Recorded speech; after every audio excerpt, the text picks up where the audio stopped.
Hello, my beautiful kindred spirits. I am so glad that you are here today because we're going to make one of my most favorite things in the world. It is this herbal healing salve, and I bet you, most of you, have the ingredients that you need to make this right in your own backyard. Now, here in the southeast, we have a lot of herb in our yard called chickweed. We also have one called plantain. Both of those are wonderful anti-inflammatory and anti-itch, and they make the best healing salve if you have bug bites or bee stings, or maybe you just have a little rash and you need something to soothe it. This is going to help so much. So let's go outside and I'm going to show you what you need to make this.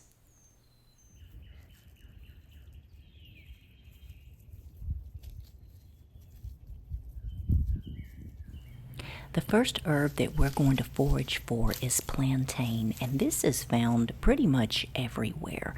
We're using the narrow leaf plantain, and one thing I would recommend is that you get a Peterson's field guide to herbs and flowers in your area. So I have one for the southeast United States, and you can probably pick one up for your area of the U.S. or in the country that you live in. Plantain is a very common herb found in most lawns, and it is a wonderful anti-itch, and it's great for bee stings and bug bites too. If you're ever outside and you get stung by a bee, grab a piece of plantain, chew it up, and then take that chewed up piece and put it on your bee sting.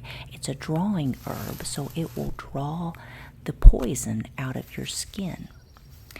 Now, the second herb that we're going to forage for is chickweed. This is an excellent anti-inflammatory. It grows all over the place at our house, and you can actually eat this as well. You can also eat the plantain. You can make a chickweed pesto out of this, and it is absolutely delicious to eat.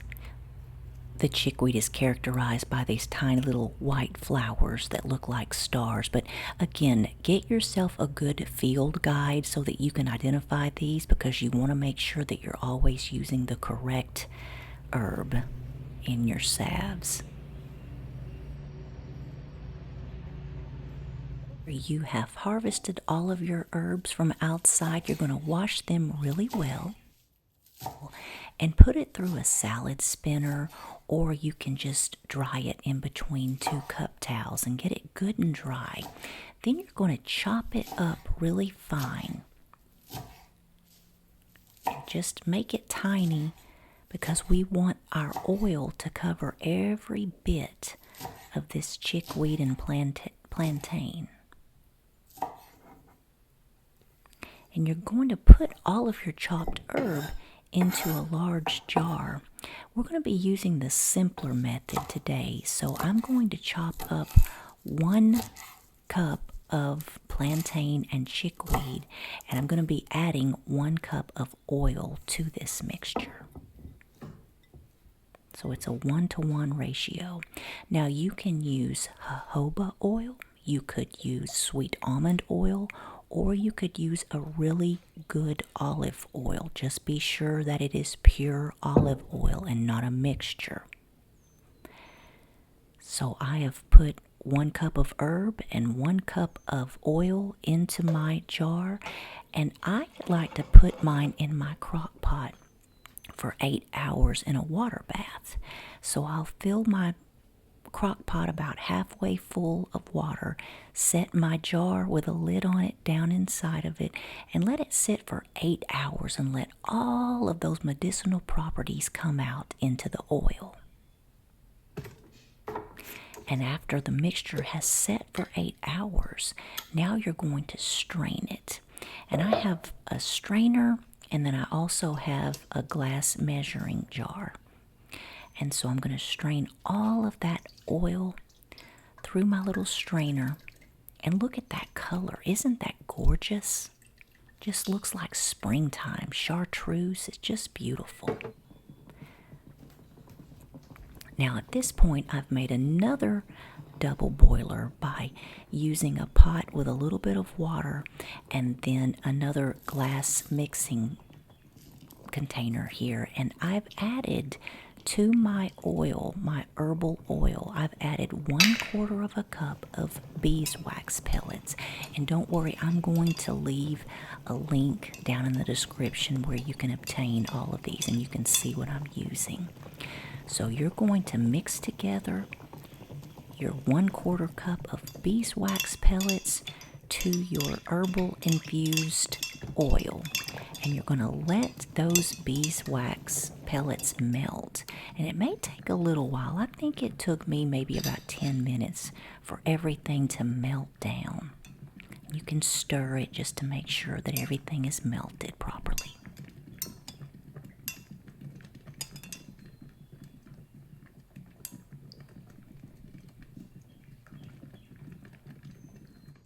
And now you can see that all of the little beeswax pellets have melted completely.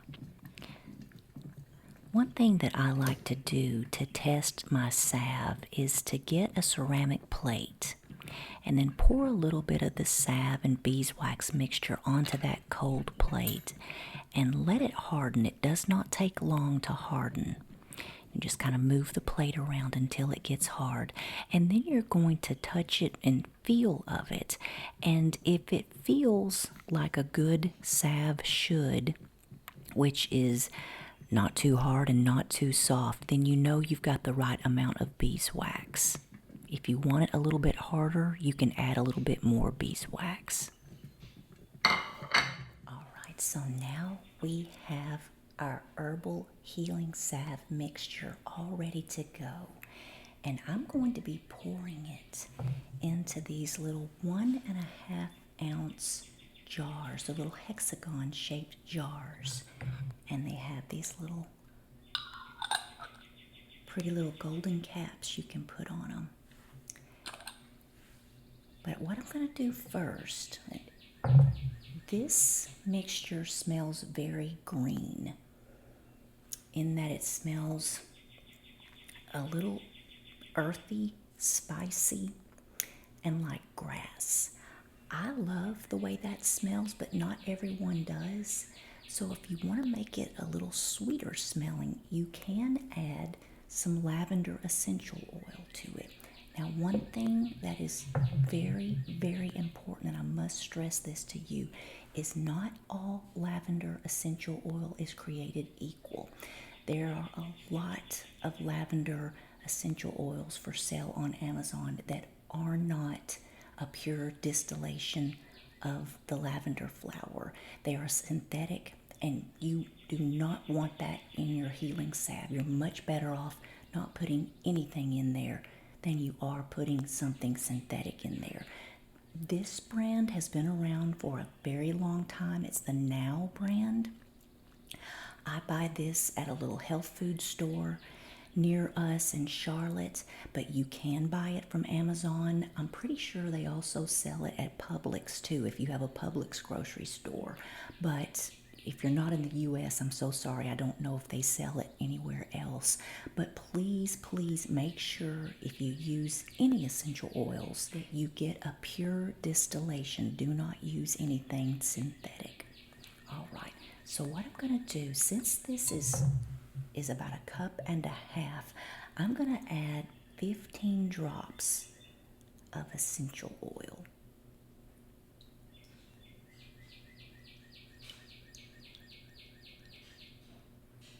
Oops, there's a little bit more.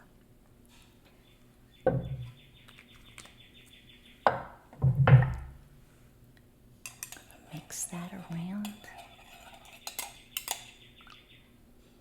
Oh my goodness. That smells so nice. Make sure you're careful because that handle can stay hot, so be careful with that. And so now we're going to pour our salve into our little glass containers.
So we have 9 containers filled up with our salve.